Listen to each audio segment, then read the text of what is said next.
तानेर लाँदैछौँ। अहिले चाहिँ अब हामीले टिप्परमा लोड गर्दैछौँ।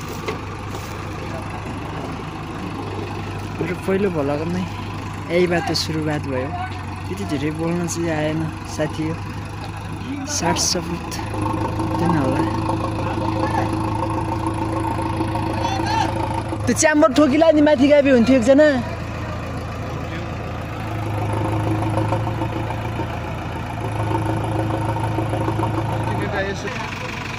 चाहिँ लोडिङ भइसक्यो। अब चाहिँ यो मान्छे चाहिँ यो ड्राइभर पल्टेको यस्तो छैन। ढाला लाग्ने हो।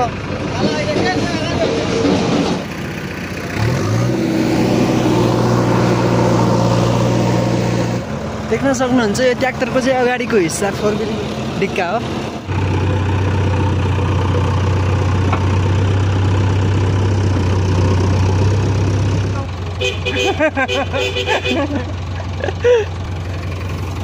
उठाको बेल्ट फुक्कम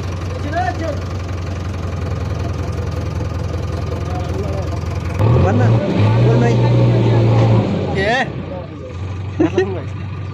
चाहिँ हाम्रो हुड पनि अब लोडिङ हुँदैछ। अब झन्डै 75% काम बनिसक्यो, देख्न सक्नुहुन्छ। अब चाहिँ हामीहरूको सबै लोड भइसक्यो, देख्न सक्नुहुन्छ गाइज। अब चाहिँ हामी जान लागेको। यति रात परिसक्यो गाइज।